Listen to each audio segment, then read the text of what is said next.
একরকম নাগা সন্ন্যাসী, তারা ওই ইন্দ্রকে বশ করার জন্যে তারা ইন্দ্র সেফটি ভিন ফুটোই রাহে, ফুটোই রাহে, তারপরে কি বলে সাড়াশি দিয়ে রাহে, এই সব নানান রকমের পন্থা ওরা ব্যবহার করে। কিন্তু ওতে কি মনের কামনা কি নিবৃত্তি হয়? ইন্দ্রর চক্ষু কানা করে দিলে কি ইন্দ্র বন্ধ হয়ে গেল? মনই তো সব। অর্থাৎ মন যদি কনভার্ট না হয় তো কোনো ইন্দ্রিয় বিকলাঙ্গ করে দিলে, ভগবানের টাকাটা আছে ভগবানের পাওয়ার জন্যে, কিন্তু যে এমনি তো ওরা খুঁজা হয়ে রয়েছে। তাহলে ওরা কি খুঁজা হলেই তাহলে ওর যে কাম ইন্দ্রিয়র কাজ যখন করে না, তাহলে ওরা ভগবান পাই যাবে? তা যাবে না। ভগবানের পাইতে হলে ইন্দ্র থাকলেও ভগবানকে পাবে, আর ইন্দ্র না থাকলেও ভগবানকে পাবে না। অর্থাৎ এই ইন্দ্রের লালসাকে নিবৃত্তি করাটাই হচ্ছে উদার উপস্থ জিহ্বা বেগ সুদূর ব্যার, মনোবেগ ক্রোধবেগ জিহ্বাবে ব্যার, আর উদার উপস্থ জিহ্বা বেগ সুদূর ব্যার। এই ছয় বেগ দেবা করায় দমন, করায় শাসন, সে পারে সকল পৃথিবী করিতে শাসন। এই বেগগুলো দমন হলো না, এমনি ইন্দ্র খুঁড়া করে রাখলি সে ভগবান পাইয়ে গেল, তাই কি হয়? অর্থাৎ ভজন করতে হলে এমনি থেকেই ভগবানের নাম ভজনে ওই ইন্দ্রগুলো একটু শিথিল হয়ে আসে ক্রমে ক্রমে। এ জন্মে একটু হয়, পরজন্মে একটু হয়, পরজন্মে একটু হয়। এই জন্যেই বলেছে ভগবানকে ভজন না করা পর্যন্ত কোনো ইন্দ্রিয় দমন আদি হয় না। তা যারা বিবাহ না করে দুই একজন কোটির ভিতরে যে একজন সন্ন্যাসী টিকে রাখতে পারবে না এমন নয়। যেমন হরিদাস, সে টিকে রাখলো কি করে?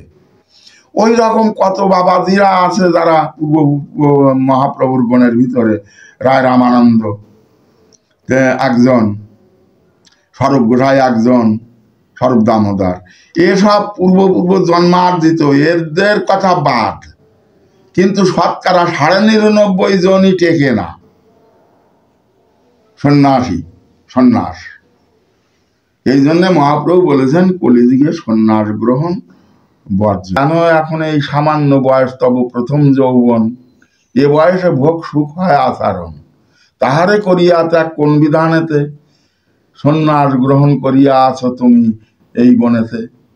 এখন তো তোমার এর সমস্ত করবার সময় না, কাজেই তুমি এখন এসব পরিত্যাগ করে দিয়ে এখন সংসার, গৃহ ধর্ম এবং এই রাজ্য আদি তুমি পালন করো। অশ্বমেধাঙ্গ অবলম্বং সন্ন্যাসং পল পৈতৃকম দেবারেণ সুতৎপত্তিং কলৌ পঞ্চবিবার্জয়ত।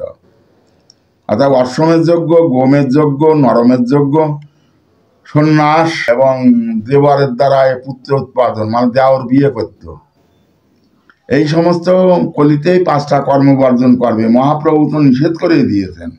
অর্থাৎ এ সত্ত্বেও যদি কেউ গ্রহণ করে তারা টিকেই রাখতে পারে না। তো ভগবানের ভজন করে তারা নাকি বহুদিন বাঁচে, এইরকম কথা বলা যাবে না। কেননা বেশি দিন বাঁচিয়ে থাকার শুধু যে ভগবানের ভজন করলেই বেশি দিন বাঁচে তা নয়। ভগবানের ভজন করে অল্প দিনই তো মরে গেল। ওই তোমার কয়েক বছর, 32 বছর বয়সে তোমার চলে গেল ওই শঙ্করাচার্য। মহাপ্রভু 48 বছরে গেল। আবার হরিদাস ঠাকুর গেল 90 বছরে। বোঝো না? এই বেশি দিন থাকা এ হচ্ছে ভগবানের ইচ্ছা। আর যে পিতামাতা জন্ম দেয়, যদি সন্ধেবেলায় জন্ম দেয়, অল্প রাত্রি জন্ম দেয়, দিনের বেলায় জন্ম দেয়, এদের পরমায়ু হয় ও কমা। রাত 12টার পরে যারা জন্ম পায় তাদের রাত 3টের আগে 12টার।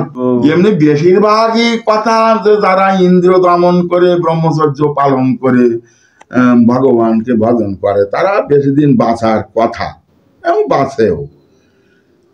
কিন্তু যারা 2-1 বাঁচে না, তারা কি বলতে হবে যে তাদের ইন্দ্রিয় কন্ট্রোল নেই? সেই কথা বলছি। তারা কি ব্রহ্মচর্য পালন করেনি?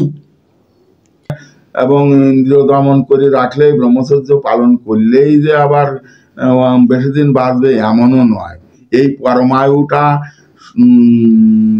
ওই শিব পার্বতীর যে রতিশাস্ত্র মতে বিচার করে যাদের জন্ম পাইয়েছে তারা পরমায়ু বিশিষ্ট হয় বেশি।